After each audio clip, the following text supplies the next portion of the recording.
What's up guys, it's your boy Dorian here. So today I'm starting a new series on my channel where I give you the top 5 facts about all the mutants that are going to be in X-Men Apocalypse. It's sort of similar to the series I did previously where I gave you the 5 facts about all the heroes in Captain America Civil War. It's just I'm talking about mutants instead of heroes, and I'm also talking about X-Men Apocalypse instead of Civil War. But if you haven't seen the Civil War series, or if you haven't seen some of the videos, just make sure to click on the description and I'll have a playlist and I'll have some links provided for you so you can catch up on that. And before we get started, I just wanted to say that some of the mutant pair-ups make sense with each other, and then some of the mutant pair-ups I have put together are just random because it's whatever. But today I paired up Psylocke and Archangel, and the reason I did them two together is because they did have a long history and a romantic past together, so why not put the two a couple together to talk about them. So yeah, let's go ahead and jump right into it. Number 1, Archangel was the first X-Men to guest star in another comic. In January 1964, the X-Men were still new kids on the block, so to help cement them into the growing Marvel universe, Stan Lee wrote Tales of Suspense number 49, which brought Iron Man into collision with Angel. Angel stumbled across one of Tony Stark's atomic bomb tests, and the radiation triggered an impersonality imbalance, and Angel literally became an evil mutant. And although the concept was heavy-handed and the dialogue was terribly scripted,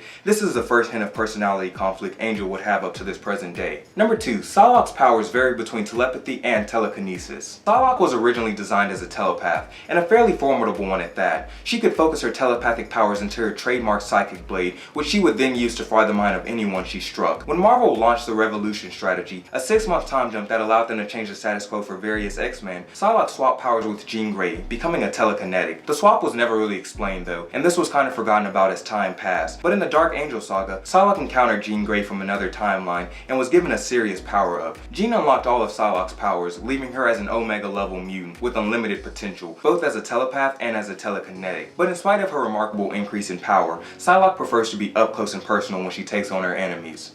And I respect that. Keep it real, Psylocke. Keep it real. Number 3, Archangel was the only one of the original 5 X-Men to be a superhero before joining the team. Stan Lee had viewed mutants as a nice way of not needing to tell an origin story, but his inheritor of the X-Men books, Roy Thomas, disagreed. Thomas happily fleshed out every member of the original X-Men, using a second story to tell their actions before joining the team. Surprisingly, Archangel was the only one who gained a superheroic career before his time on the team. When Warren Worthington first grew his wings, he went by the name of the Avenging Angel. That's pretty lit. What if he was an Avenger? He'd be like, I'm the Avenging Avenger of the Avenging Angels. That'd be a mouthful, but I love alliteration, so it's okay. Number 4, Psylocke was originally created as part of Marvel UK. Betsy Braddock was created by the legendary Marvel writer Chris Claremont and was the sister of Captain Britain. At the time, Marvel was running a separate imprint, Marvel UK, geared directly towards British audiences, and in fact, Betsy even donned the iconic Captain Britain outfit for a time, but it didn't go too well, as the vicious Slaymaster literally blinded her. Then Claremont brought Betsy over from the Marvel UK into the X-Men franchise, giving her the codename Psylocke, so yeah, everybody starts off somewhere else. Number 5, Archangel's fleckets are tipped in a narrow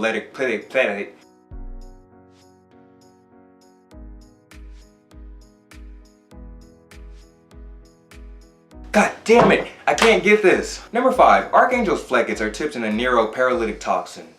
That took so long to say. As you'll see in the trailer, the new metal wings that Archangel was given by Apocalypse are dangerous as hell. He can project feathers referred to in the comics as fleckets in a deadly rain, but more concerning though is that these fleckets are tipped in a narrow paralytic toxin. Once one of these hits your skin, it fries your entire nervous system, which is probably hurts. Yeah, that probably hurts a lot.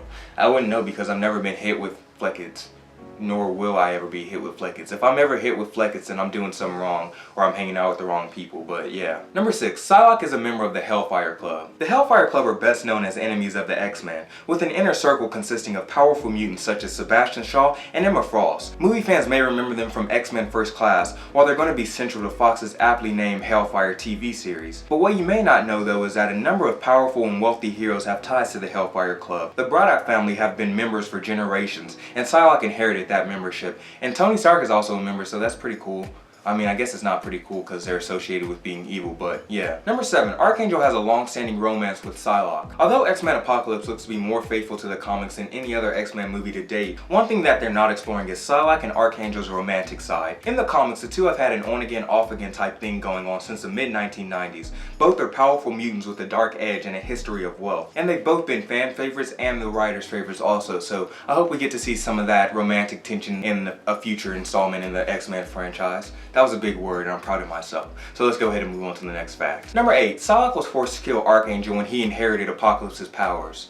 Damn, that turned quick. They were just all lovey-dovey in the previous fact before this, and now she's killing him. Things happen in between fact transitions. I hope you know that. Damn. The two were in an on-again, off-again relationship for a while, and things haven't gone as smoothly for the couple, but their love had always been clear to the readers. But then came the Dark Angel saga, in which Archangel claimed his heritage as heir to Apocalypse, and in a devastating twist, Psylocke chose to kill him rather than leave him threatening the world. But naturally, since this is a comic book, he was resurrected, but at the cost of erasing everything he had ever done before. But the two are actually working together in the pages of the Uncanny X-Men, so yeah, they might not be a couple, or they might not have the relationship or the relationship they've had in the past, but at least they're still working together, because love conquers all. Like, even if you erased or been killed by your lover in the past, you're still going to find a way back to each other.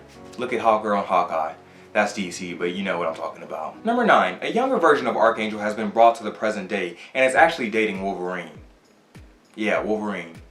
Let me finish though. When Marvel's Brian Bendis launched all new X-Men, he did so with a twist that nobody saw coming. The idea was that Beast used time travel to bring back the original X-Men, including the original Angel, into the present day. Doing so kind of broke the timeline, meaning we now have two versions of Archangel running around. This new younger Angel has encountered a powerful cosmic force known as the Black Vortex, and he's also dating the all-new Wolverine, the female clone of the original. So that's kind of cool, I guess. And number 10, Olivia Munn did all her own stunts in X-Men Apocalypse, which is pretty badass. To fans' excitement, Olivia Munn is playing the part of Psylocke in the X-Men Apocalypse movie. She's so committed to the role that she even insisted on it being purple so it can be closer to the comic book counterpart, and like instead of that black leather bullshit that they always want to slap on all their mutants. Like, for some reason they have a fetish with making their mutants black and leather. Like, what are they, super spies or something? Let them be mutants, let them have their own iconic suits on. Damn, shit, Fox.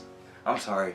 I got a little bit heated, but let's move on. She even told the people at Collider, Psylocke is such a powerful and lethal character. It was important to me that I was able to do all my own stunts, because the more believable it is, the better it is for the audience. And the only way to make it more believable is for me to actually do it. And I really appreciate that, because a lot of people nowadays, they'll just they'll be like, oh, my stunt double can do it, let the stunt double do it. But she was hardworking and determined. Like, I'll have some clips playing over me, like of her practicing literally with the sword, just practicing constantly. Like, she was doing all that by herself, and I really appreciate that, because usually if you're a comic book person, or I mean if you're taking a role, they do the bare, not most of them, but they'll do the bare minimum. Like, they'll do what they have to. Like, when it requires stunts and stuff, they'll be like, eh.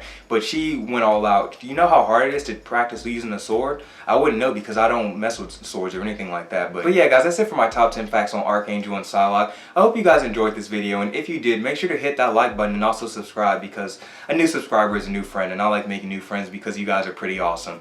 And yeah, I'll have another video to this series up later on this week.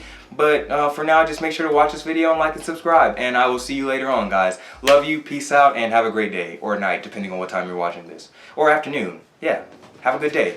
Guten Tag. Yeah, I'm wearing the same shorts in my last video. They still lit. They stay lit.